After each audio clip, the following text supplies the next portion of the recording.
আউযু বিল্লাহি মিনাশ শাইতানির রাজিম বিসমিল্লাহির রাহমানির রাহিম রব্বি জিদনি ইলমা রব্বি হাবলি হিকমা পদার্থবিজ্ঞানের কাজ ক্ষমতা শক্তি আজকে চতুর্থ অধ্যায় যশোর বোর্ড 2000 রাশিয়া বোর্ড 2022 এর সমাধান হবে না ওকে আমাদের যদি প্রশ্নটা যদি আমরা দেখি আমাদের প্রশ্নটা হলো দুটো এরকম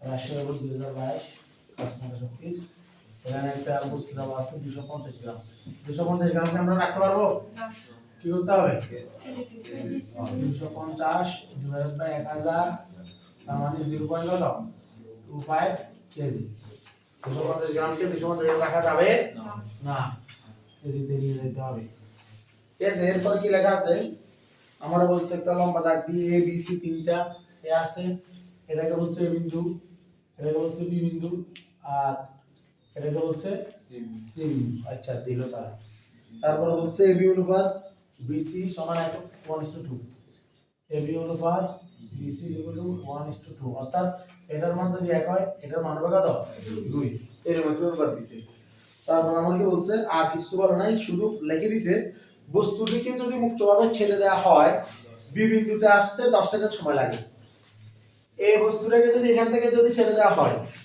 এখান থেকে যদি সমান মানে ধরুন যে এই টোটাল এটা হলো উচ্চতা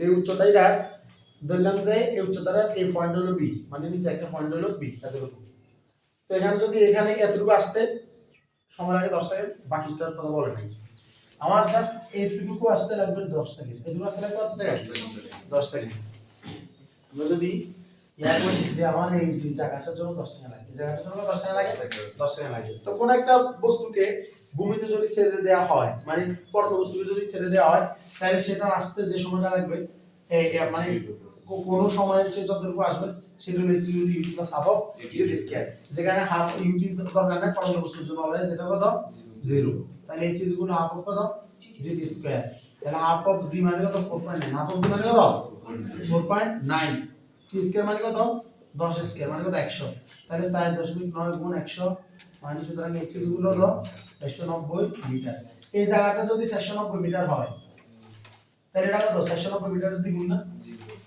ওরা বলছে না ওরা বলছে কিনা তাহলে এটা কত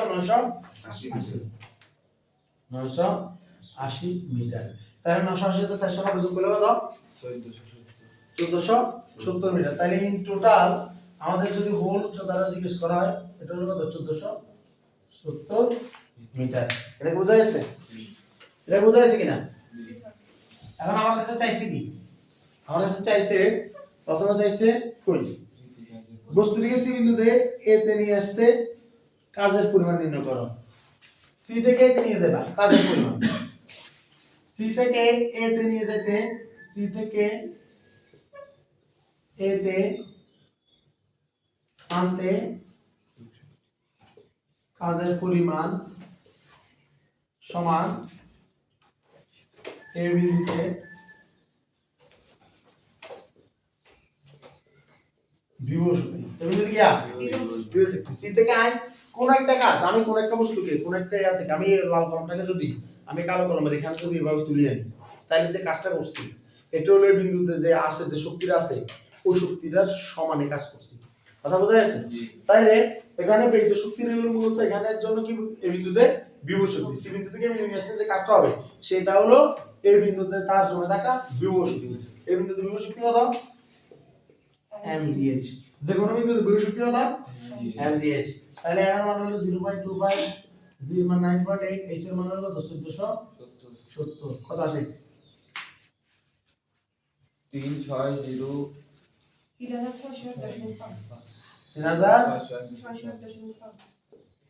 3601.5 জুল বুঝা গেছে আমরা তারপর আমরা কি চাইছি এ বি ও সি বিন্দুতে বস্তুটির মোট শক্তি ধ্রুব এটা তো খুব একদম ইজি একটা অঙ্ক কারণ পরমাণু বস্তুর অঙ্কগুলো আমরা সবাই আল্লাহর রহমতে পারি তাহলে আসেন আমরা বলতে চাই তিন বিন্দুতে মোট শক্তি ধ্রুব এটা দেখা যায় তাহলে এই বিন্দুতে মোট শক্তি হলো ই এ বি বিন্দুতে মোট শক্তি হলো ই বি সি বিন্দুতে মোট শক্তি হলো ই সি বিভব শক্তি যোগ গতি শক্তি যোগ বিভব শক্তি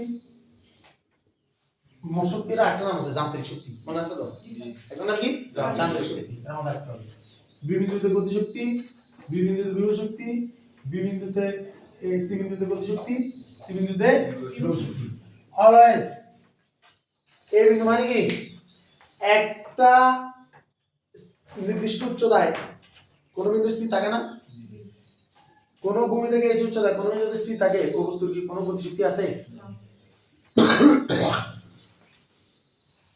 তুই যখন ক্লাস 9 এ মাত্র উঠছস, যেদিন জানুয়ারি 1 তারিখ মানে 1 তারিখ হবে, ওই দিন কি তুই কোনো এখনো পর্যন্ত তোর এই এসএসসির জন্য কোন একটা দিন পার করছস?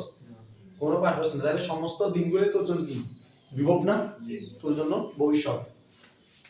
তাহলে এখানে t এর মান হবে 0, কি লিখবি 0, আর v এর মান লিখবি mg h, পাশে দিয়ে লিখে দিবি যেহেতু পড়ন্ত বস্তুর ক্ষেত্রে কি লিখবি পড়ন্ত বস্তুর ক্ষেত্রে h উচ্চতায় কোন স্থির বিন্দুতে গতিশক্তি থাকে না, গতিশক্তি মনে দেখো লিখতে পারবি পড়ন্ত বস্তুর ক্ষেত্রে h উচ্চতায় কোন স্থির বিন্দুতে গতিশক্তি থাকে না। 5 বার কও জোরে জোরে। পড়ন্ত বস্তুর ক্ষেত্রে কোন স্থির উচ্চতায় পড়ন্ত বিন্দুতে h উচ্চতায় কোন স্থির বিন্দুতে গতিশক্তি থাকে না। পড়ন্ত বস্তুর ক্ষেত্রে h উচ্চতায় কোন স্থির বিন্দুতে কোন গতিশক্তি থাকে না। পড়ন্ত বস্তুর ক্ষেত্রে h উচ্চতায় কোন স্থির বিন্দুতে গতিশক্তি থাকে না। পারা যাবে ইনশাআল্লাহ। তাইলে ডাইরেক্ট শুরু কি আসবে mgh, m এর মান কত 0.25, c এর মান 9.8, h এর মান কত 1470। তাইলে এটা মান তো তুই নিজে দেখাই 3601.5 জুল কিছু না তাইছস না টিভি। এখন কি বস্তুর কি আর গতিশীল আছে, এই বস্তু কি স্থির আছে? এখন বস্তুকে এই থেকে পড়তে দেওয়া হলো যে কোনো মুহূর্তে বিবিন্দু যেটার ব্যাক চাওয়া হচ্ছে, কিন্তু এই বিবিন্দুতে আসতে তো সে কিছু দূরত্ব পার হয়ে আসছে। লাইক তোমরা যখন এখন আছে যে কিছু টাইম বাকি আছে, আবার কিছুটা তোরা কত করছস, কিছু পার করে আসছস, তাহলে তোদের জন্য বিভব শক্তি আছে যেমন গতি শক্তিও গেছে তেমন। ঠিক আছে, এটা তার মানে দুটো হিসাবে আছে। অনেকটা বন্ধুকে আমরা যেভাবে পালাই দিই, তাহলে কোন একটা মুহূর্তের জন্য তার যে গতিশীলতা যেটা গত হয়েছে সেটা গতিশক্তির জন্য, যেটা বাকি আছে সেটা বিভব শক্তির জন্য। তাহলে পিভি সমান আবার হাফ অফ কত m v স্কয়ার, বিভি মানে কত mg। রিমেম্বার ওর জন্য ধরলাম যেটা যে উচ্চতার পার হয় সেটা হলো x, আর যে উচ্চতা বাকি থাকে সেটা কত h - x। কথা বোঝা গেছে? অথবা ভূমি থেকে x উচ্চতা হিসাব করলে উপরে যেটা পার হয় সেটা h - x, আর যেটা বাকি থাকে সেটা হলো x। এখন আমরা যেটা লিখব দেখতেছি বি বিন্দুতে আমরা আগে হিসাব করে ফেলছি 490 মিটার সে পার হয়ে আসছে। তাইলে তার জন্য যে উচ্চতা বাকি আছে সেটা কত আর 980 মিটার। তাহলে 980 হাফ অফ m, m মানে কত 0.25। তারপরে এই v স্কয়ার মানে কত u square minus 2gh, u square মানে কত 2gh। কিন্তু u স্কয়ার কি কাজ করবে এখানে? u স্কয়ার কাজ করবে না।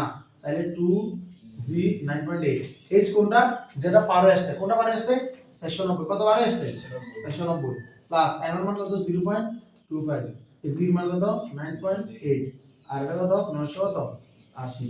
এখন দেখ হিসাব করিস না, 2 দিয়ে কাটা 0.25 গুণ 9.8 গুণ 490 গুণ 0.25 গুণ 9.8 গুণ 980।